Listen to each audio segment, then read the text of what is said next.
गोल मटोल खरगोश मोटू जंगल में अपने दोस्तों के बीच अपने आलस और भूख के लिए मशहूर था। उसका पसंदीदा काम था पेड़ों से गाजर और पत्ते तोड़कर खाना। एक दिन मोटू अपने दोस्तों के साथ खेलते खेलते जंगल में दूर निकल गया। घूमते हुए उसने एक बड़ा चमकता हुआ लाल फल देखा। यह फल देखने में तो साधारण लग रहा था, लेकिन उसके ऊपर एक खास चमक थी जो उसे बाकी फलों से अलग बना रही थी।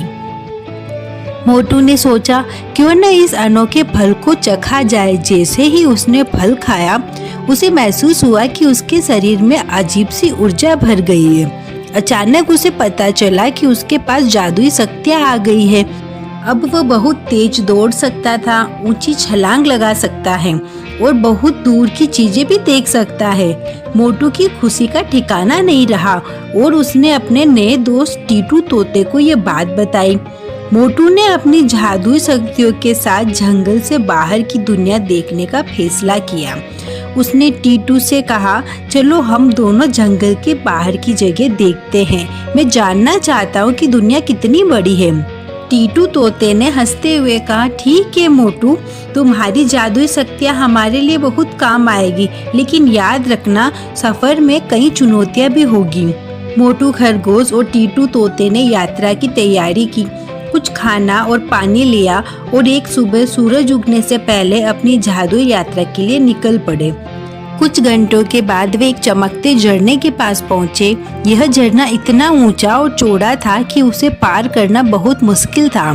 मोटू खरगोश ने अपनी नई शक्ति का इस्तेमाल कर ऊंची छलांग लगाई और झरने के ऊपर पहुंच गया।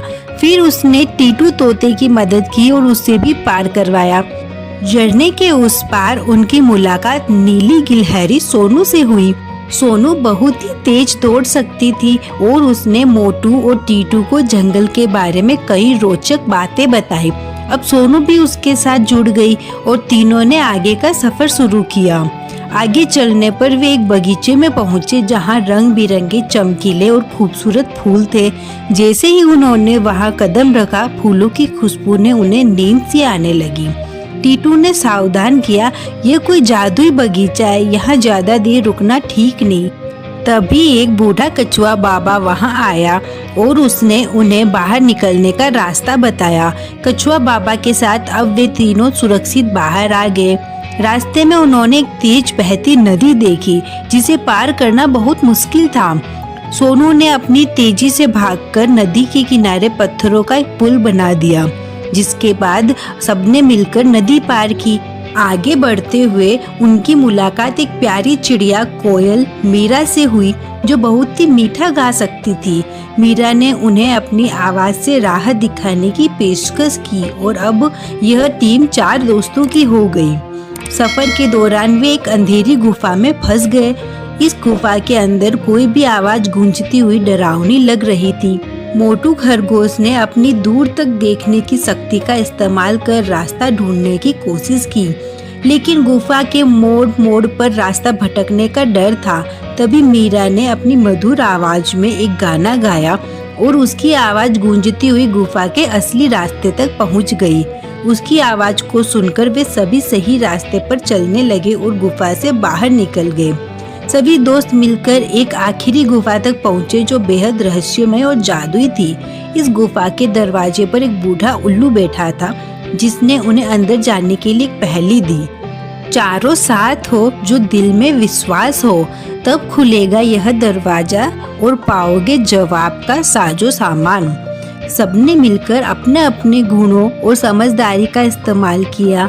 मोटू ने अपनी दूर तक देखने की शक्ति, सोनू ने अपनी तेजी, टीटू ने अपना ज्ञान और मीरा ने अपनी आवाज का सही तरह से इस्तेमाल किया। सभी मिलकर दरवाजे को खोलने में सफल हो गए और एक सुनहरी किताब पाई जिसमें अनगिनत कहानियां और रहस्य छुपे हुए थे। अपनी यात्रा समाप्त करने के बाद सभी अपने अपने घर लौट आए। इस जादुई यात्रा ने मोटू को यह सिखाया कि असली ताकत एकता, दोस्ती और धैर्य में होती है। उसने यह भी समझा कि कोई भी मुश्किल हो, अगर साथ में अच्छे दोस्त और समझदारी हो तो हर चुनौती को पार किया जा सकता है। यह कहानी हमें ये सिखाती है कि किसी भी जादू से बड़ा हमारी दोस्ती और हमारा आत्मविश्वास होता है। Thank you. मैं चुपचाप करता हूँ।